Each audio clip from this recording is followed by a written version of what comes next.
llevas horas estudiando sin buen resultado, no retienes. Finalmente, a pesar de largos trabajos, te sientes siempre cansado, no logras descansar.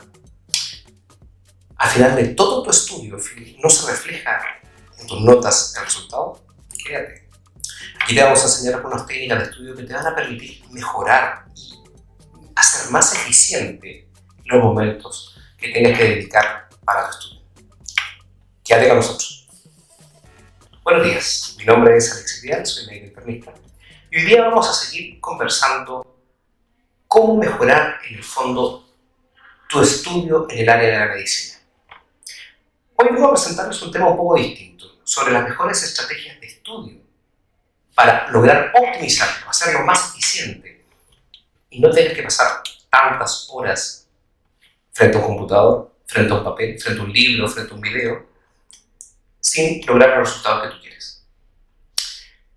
Estas estrategias propiamente tal, me gusta dividirlas en una pequeña pirámide, un triángulo en el fondo, que nos permita dividirlos en tres factores principales.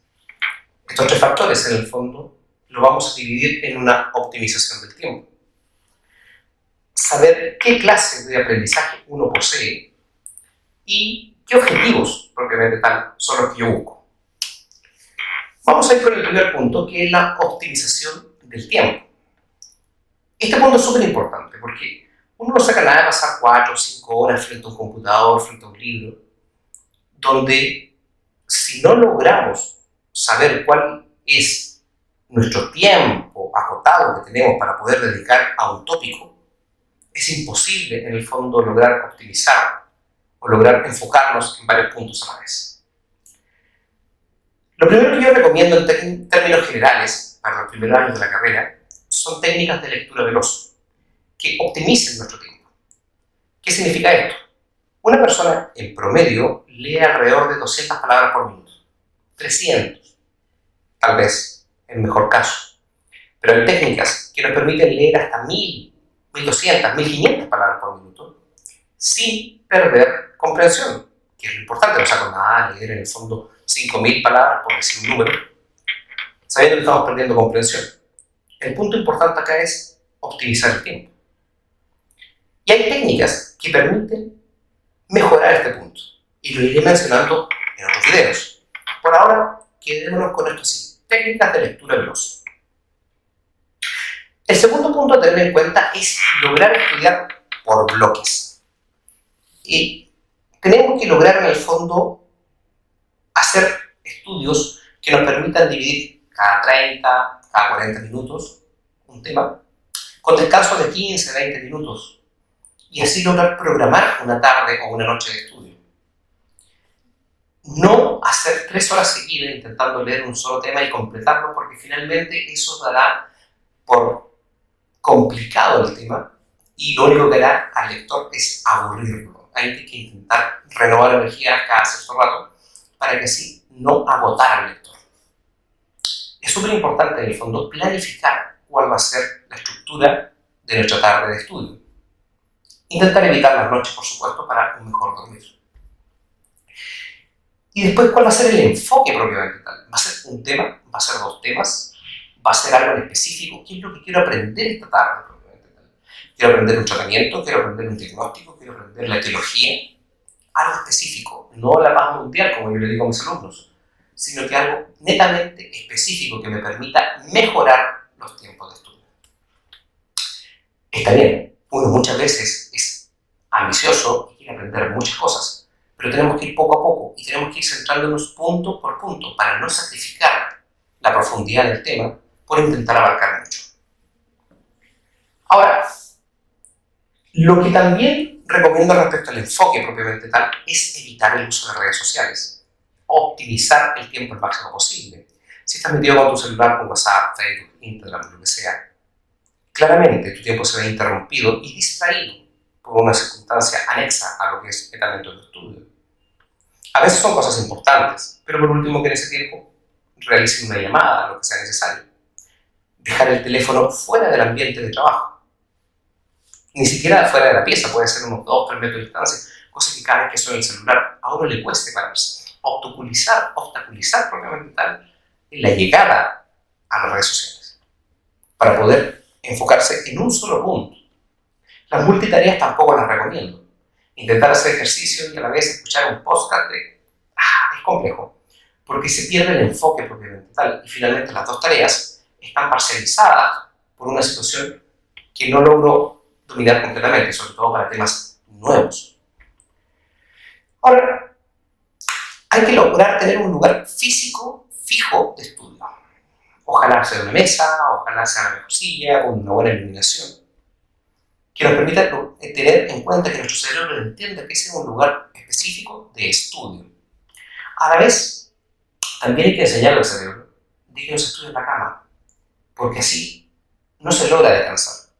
Una persona que está acostumbrada a estudiar en la cama, claro, está más calentito, es verdad, tiene mejor temperatura, está más cómodo, es verdad, pero esa misma comodidad va a traer sueño más rápido y va a generar en el fondo que el enfoque también disminuye, lo que puede hacer causas desastrosas como la pérdida de la tarde de estudio por algunas horas de siesta. Otro punto a tener en cuenta son los distintos tipos clases de aprendizaje, donde hay que entender que cada persona no tiene la misma forma ni esfuerzo para el estudio. Esto significa que no a todos deberíamos evaluarlo de la misma manera. Sin embargo, nuestro estudio rígido de distintos tipos desde pregrado, incluso desde el colegio, vemos que nos enseñan para poder responder posteriormente una prueba o una evaluación. Dígase si esta evaluación es por escrito, oral o lo que sea. Ahora, esta evaluación propiamente tal no solamente debería ser de memoria, sino de aprendizaje, que es más duradero en el tiempo propiamente tal. Por eso es que cada persona tendría que entender cuáles son sus fortalezas al momento del estudio. Estas fortalezas propiamente tal, yo estoy hablando de qué tipo de aprendizaje es más eficiente para cada persona. ¿Eso qué significa? Por ejemplo, hay algunas personas que tienen un mejor comportamiento, una mejor comprensión de carácter visual. Por otro lado, hay otras personas que tienen una mejor comprensión auditiva y hay otros que son mejores kinésicos o ante la misma práctica propiamente tal. Es súper importante y entender que no todas las personas es que tengan solamente una habilidad, sino que se ve reforzada con alguna de las tres características. Por eso es importante entender que no todas las personas entienden de la misma manera. Y sobre todo, no para el resto, sino para uno. Para poder saber cuál es mi forma más eficiente de estudiar. No saco nada de estar escuchando podcast o viendo videos si mi forma de aprendizaje no es tan kinésica o no es tan visual. Tal vez me recomiendo en esos casos escuchar más podcast donde necesito un aprendizaje más auditivo.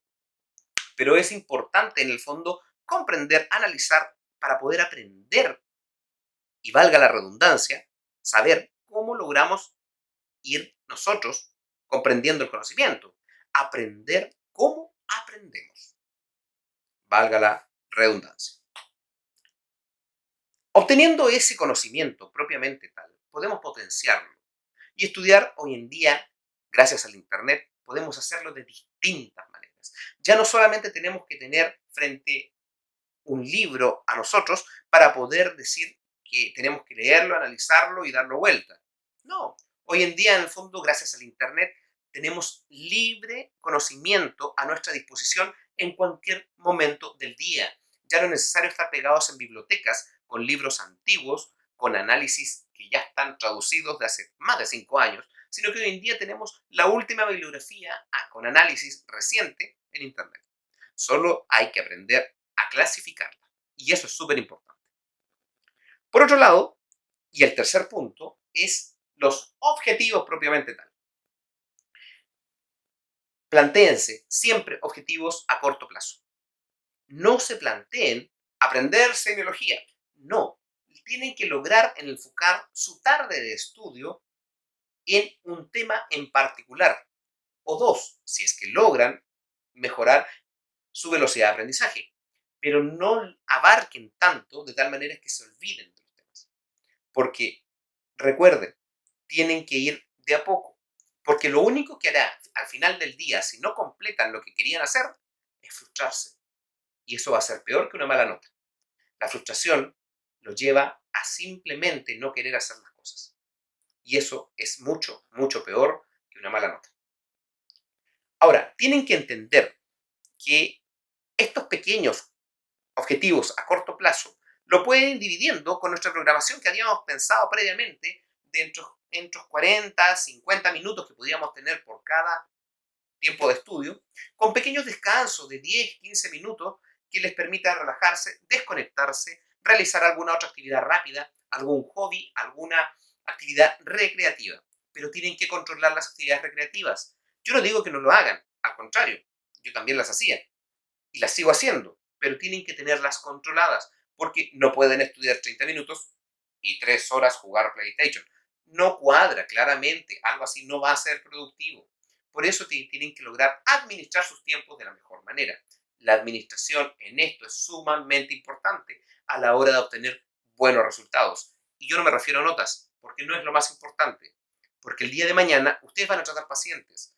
Y ese es el resultado que realmente importa, los pacientes, no la nota. La nota es una forma de evaluación con cierta objetividad que logra propiamente tal un objetivo final que va a ser al paciente.